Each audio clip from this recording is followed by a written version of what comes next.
How do I know which investor to work with?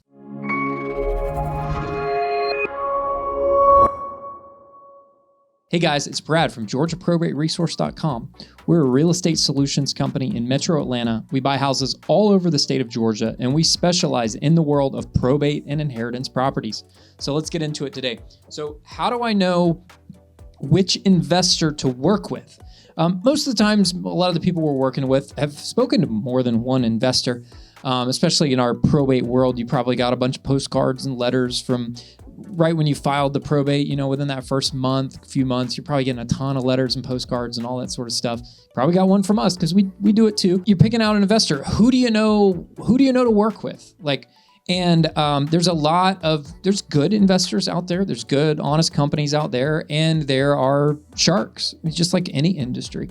In fact, I was, before I got into real estate, when I worked in corporate America for like over a decade, I was a fraud investigator. Like that was my job, was to, basically investigate like white collar crimes, fraud, employee misconduct. Like I worked with the feds on tons of cases. Like I worked for some financial institutions, some insurance companies. I was also in the telecommunications world, which was sort of a blend of all that. I was a fraud investigator, and I caught people doing fraud. Like that was my job.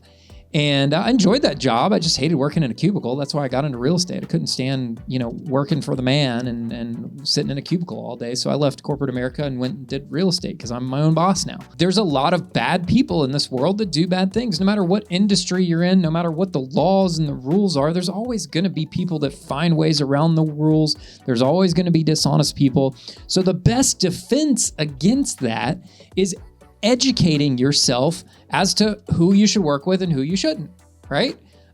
Because you can't just rely on the rules and the laws. You can't rely on the rules for people to follow the rules, because people break the rules all the time.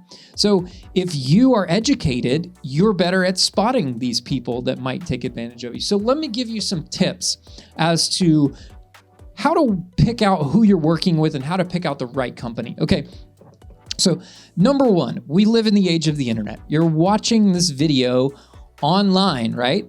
So go on Google, go on YouTube, go on the Georgia Secretary of State website, go on the Deed Records website, and look at, I'm going to break these down individually. So read the reviews on Google, read the reviews, testimonial videos on the investor's website.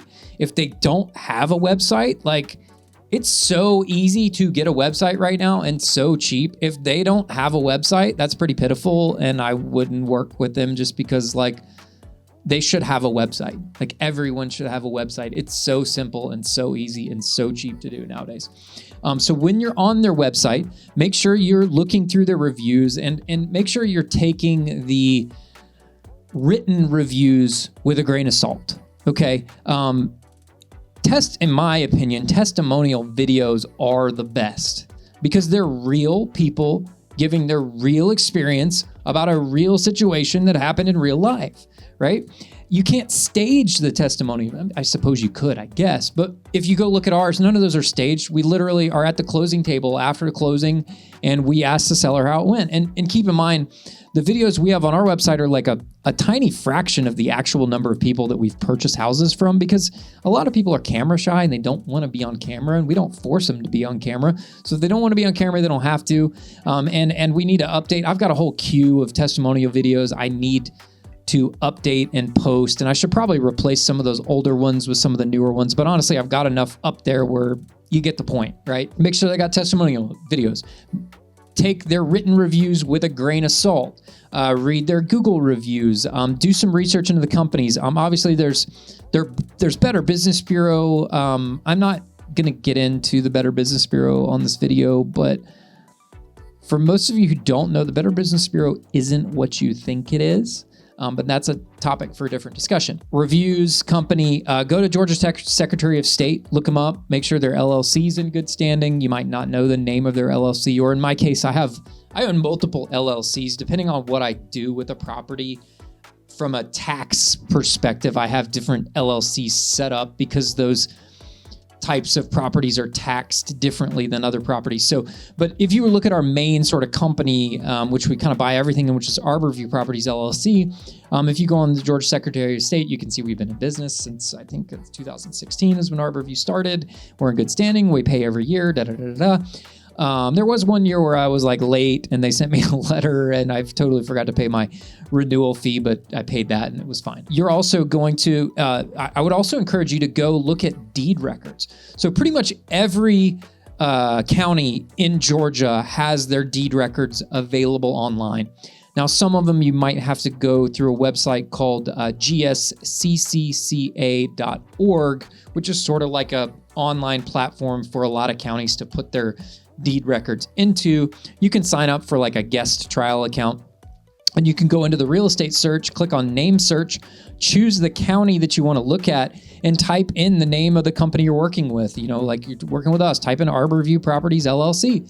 And it'll pull up all of the deeds and all of the transactions that have ever occurred. So you can see that we're real legitimate buyers that are actually buying properties, because there's going to be, you go to pretty much every major metro Atlanta county, even South Georgia counties, Middle Georgia counties, North Georgia counties, you'll find our name listed in there and you'll see properties and deeds of properties that we have purchased.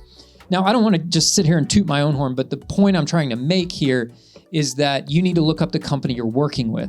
So go on these websites, search this LLC name that they're doing business under and see if they're actually like legitimately buying properties. How many properties have they actually bought? You'd be surprised. You might find that a lot of these companies, you'll never find any evidence that they've ever purchased any properties, ever. Like there's no deed records on them whatsoever. 3 reasons, I should say. Number 1 is that maybe they're new and they've literally never done a deal before and they're just blowing smoke and they've never actually bought a property before. Number 2 is they might be wholesaling these properties to another investor and their name never shows up on the deed records because they never actually technically close on a transaction in their LLC. They basically assign their rights over to a different LLC.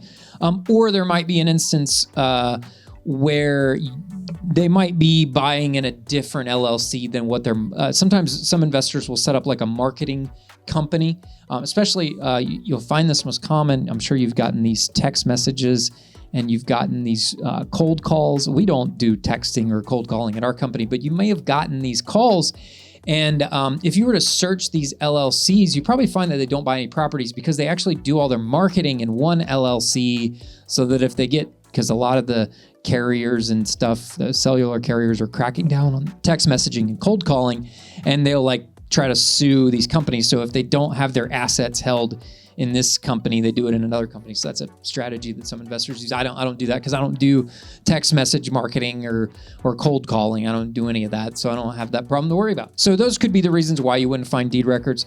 So again, like I said, look up the deed records, look up read the reviews online, ask them around, maybe ask who they've done business with, although they might not want to share that with you just from a privacy, anonymity perspective from the sellers that they've worked with. And just obviously, here's another thing, and this is totally subjective, but you're going to have a conversation with this company. Like, do you feel like they're legitimate? Do you have a good feeling about this company? Do they sound like they're on the up and up? Obviously, there are people that are snakes out there that will make it sound like they're on the up and up, but like generally, how do you get a good feeling? I mean, a lot of people that work with us, they'll talk to some of my employees and I'm like, you know, I just get like a really good feeling working with you guys because you're real and genuine. I mean, that's what I'd strive to be, is just real and genuine with people. We're all people on this planet. We're all people. We all have our issues. We all have our strengths. Like, let's work together. Maybe I can help you solve your problem. You can help me. Like, that's how I like to do business, right? So I hope this helps you out when knowing how to pick the right investor. Make sure that you're paying attention to, if you can't find any information on this investor and they're making you an offer that's like too good to be true, make sure you're paying attention to that, because if it sounds too good to be true, it could be too good to be true. So I hope this video helped you out. I know it's long. Some of the videos go long, but there's a lot of helpful information in these, and I would encourage you to watch all of them. So thanks again, guys. I'm Brad with GeorgiaProbateResource.com. If you do want to sell a property as is, you don't want to mess with it, just want it sold, gone, done, we'd be happy to make a cash offer on that property. We can close quick. We'll buy it as is. We'll buy it with everything in it. Or if you want to go the traditional route, you want to list it with an agent, I'd be happy to talk to you about listing the property because I am a licensed agent myself and a realtor. So I'd be happy to talk to you about listing the property. I would prefer to just buy it for cash, but if you want to go the listing route, I can help you out in that direction also. So thanks again, guys. I hope you have a great day. Bye-bye.